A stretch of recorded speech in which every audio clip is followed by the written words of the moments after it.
External SATA, eSATA. The engineering and utility of external SATA, eSATA. External Serial Advanced Technology Attachment, commonly known as eSATA, was developed to bridge the performance gap between internal storage and external peripherals. Before its emergence, external hard drives were largely restricted to interfaces like USB 2 or FireWire. These interfaces were designed for general-purpose connectivity and required a translation layer to communicate with the hard drive's native internal language. This translation resulted in significant performance bottlenecks and increased processor overhead.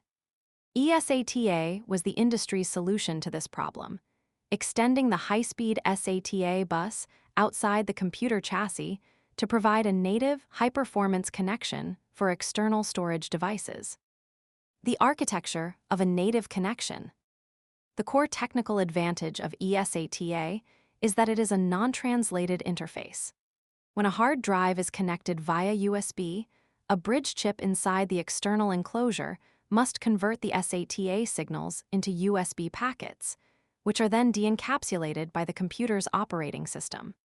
In contrast, an eSATA connection allows the external drive to communicate directly with the motherboard's SATA controller. This architecture ensures that the external drive performs exactly as fast as an identical drive, mounted inside the computer. This direct communication utilizes the same serial advanced technology attachment revisions as internal drives. eSATA Revision 2 provides a theoretical maximum transfer rate of 3 gigabits per second, while eSATA Revision 3 offers 6 gigabits per second. Because there is no protocol translation occurring, users can achieve real-world throughput that saturates the bandwidth of the drive itself, making it a preferred choice for high-bandwidth tasks such as real-time video editing, massive data backups, and running virtual machines from an external enclosure.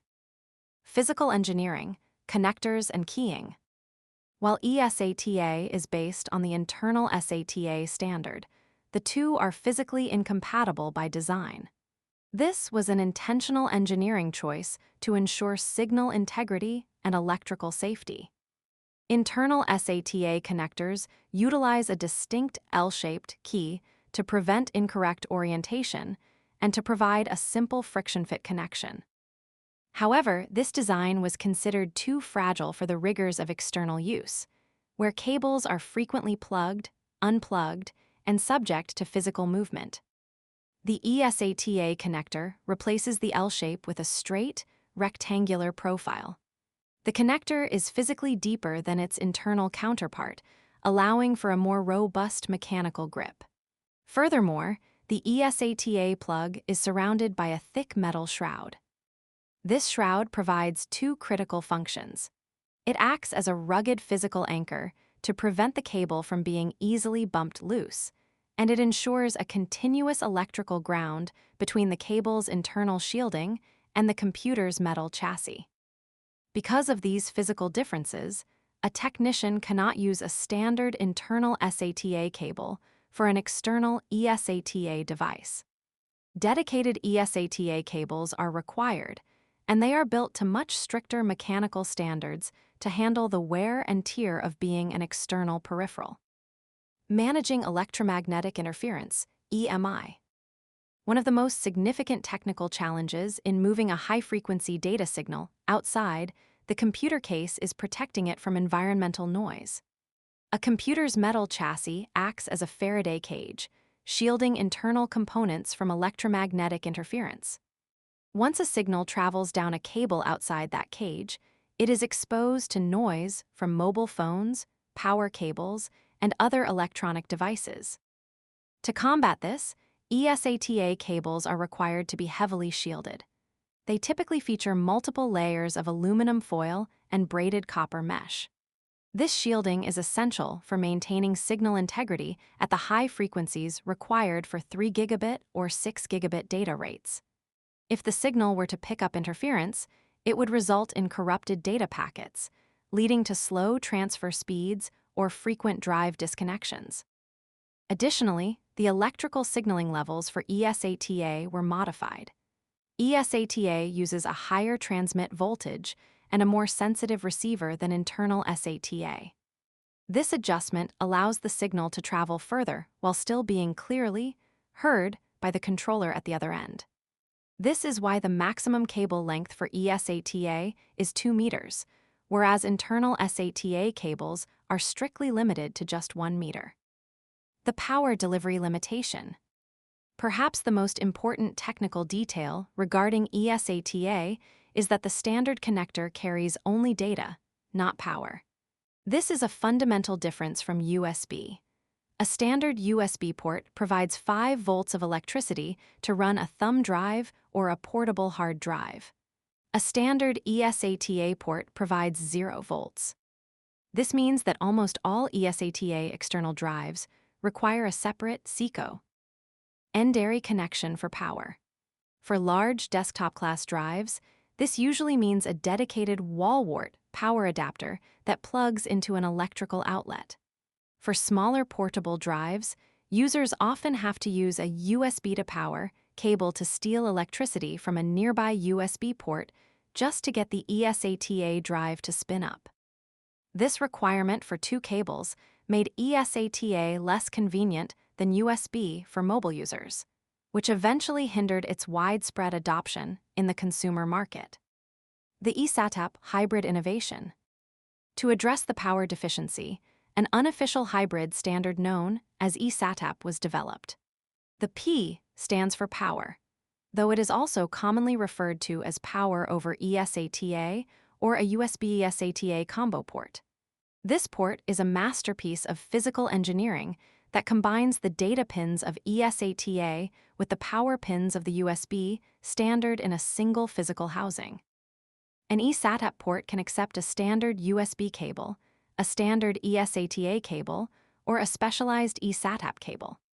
When the specialized cable is used, it draws 5 volts or 12 volts of electricity from the USB portion of the port to power the hard drive while using the eSATA portion for high-speed data.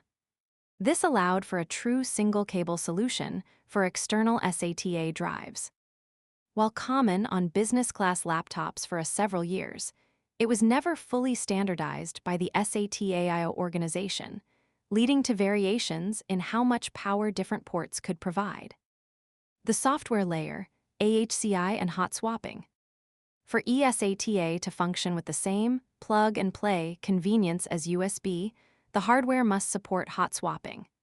This is the ability to connect or disconnect the drive while the computer is fully powered on without causing a system crash or data corruption. This capability is managed by the Advanced Host Controller Interface, or AHCI, protocol. If a computer's motherboard is configured in the BIOS or UEFI to use the older IDE or legacy mode, the SATA controller treats every connected drive as a permanent, non-removable part of the system.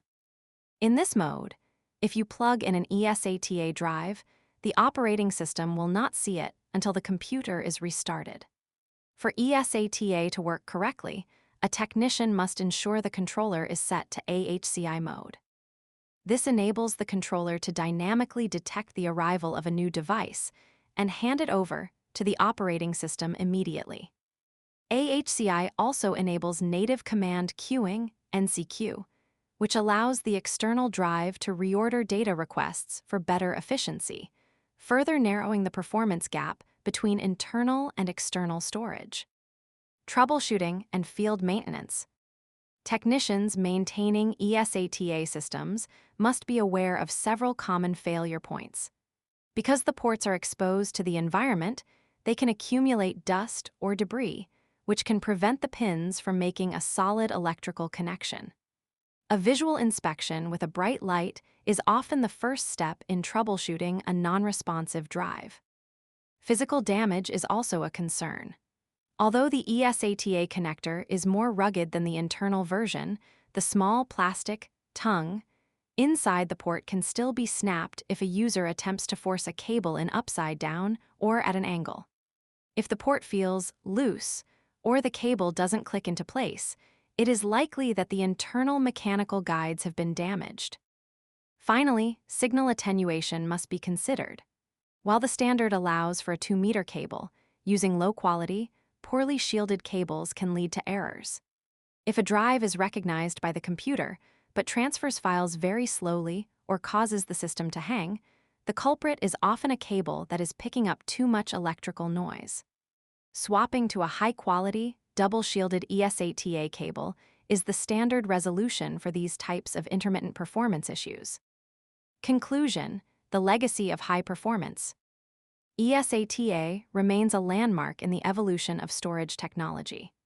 It was a bold attempt to bring desktop-class disk performance to the world of external peripherals without the compromises of protocol translation. While it was eventually eclipsed by the sheer convenience and high speeds of USB 3 and USB-C, eSATA established the standard for how we think about high-speed external data paths. For any hardware professional, understanding the shielding requirements, the physical keying of the connectors, and the necessity of the AHCI protocol for hot swapping remains a foundational part of the technical toolkit.